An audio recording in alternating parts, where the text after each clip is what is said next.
சிறகடிக்க ஆசை சீரியல்ல இனிய எபிசோட்ல என்ன நடந்திருக்கு? நம்ம மனோஜுக்கு இப்ப ரூ. 10,00,000 வந்து கிடைச்சிருக்கு இல்லையா? உடனே வீட்ல வந்து பந்தா காமிக்காம இருப்பாப்லயா? வீட்டுக்கு வந்த உடனே அவங்க அம்மா விஜயா கிட்ட சொல்லி பயங்கரமா பந்தா காமிக்க ஆரம்பிக்கிறாங்க.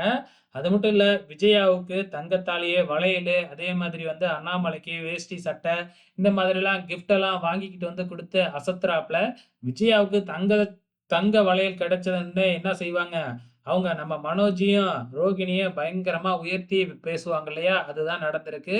அதுக்கப்புறம் பீச் ஹவுஸ் ஒண்ணு வாங்க போறோம். விலைக்கு வரப்போகுது அப்படிங்கிற மாதிரியும் மனோஜ் சும்மா அள்ளி விட்டுக்கிட்டு இருக்கிறாப்ல.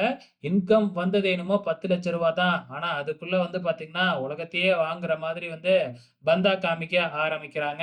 ஸோ இதுக்கப்புறம் என்ன டிஸ்கஸ் பண்றாங்க அப்படின்னு பார்த்தீங்கன்னா, நம்ம முத்துவும், மீனாவும் அப்ப அவங்க புதுசா வீடு வாங்குனாங்கன்னா, அவங்க அங்கேயே போயிடுவாங்களா? மாமா எல்லாருமே ஒண்ணா இருக்கணும்னு தானே விரும்புனாங்க அப்படின்னு மீனா கவலைப்பட்டுக்கிட்டு இருக்கிறாங்க. இங்க முத்து இருந்துகிட்டு, அவன் போனா போயிட்டு போறான். அவன் போனா நமக்கு தான் ரூம் கிடைக்கும்ல. நம்ம மேல ரூம கட்டவே தேவையில்ல. அப்படிங்கிற மாதிரி வந்து நம்ம முத்து பேசிக்கிட்டு இருக்கிறாப்ல. ஸோ இதுக்கப்புறம் மறுநாள் காலையில நம்ம அண்ணாமலை வேலைக்காக கிளம்பிக்கிட்டு இருக்கிறாப்ல. நம்ம முத்து இருந்துகிட்டு, "இல்ல நீங்க வேலைக்கே போகக்கூடாது" அப்படின்னு சொல்லி பார்க்குறாப்ல. ஆனா எல்லாருமே வந்து மாமாவுக்கு அதுதான் விருப்பம். அவரு சும்மா இருக்கிறதுக்கு முடியல அப்படின்னா, "போயிட்டு வரட்டுமே அக்கவுண்ட்ஸ் வேல தானே. அது என்ன வாரத்துக்கு 1 நாள் தானே போறாங்க. உட்காந்துக்கிட்டு வேலை பார்க்குறது தானே" அப்படின்னு சொல்லி எப்படியோ வந்து முத்துவ கன்வின்ஸ் பண்ணிடுறாங்க. இப்ப நம்ம அண்ணாமலைய வந்து, "முத்து நானே உங்கள போறப்ப விட்டுட்டு போறேன்" அப்படின்னு அழைச்சுக்கிட்டு போறாப்ல.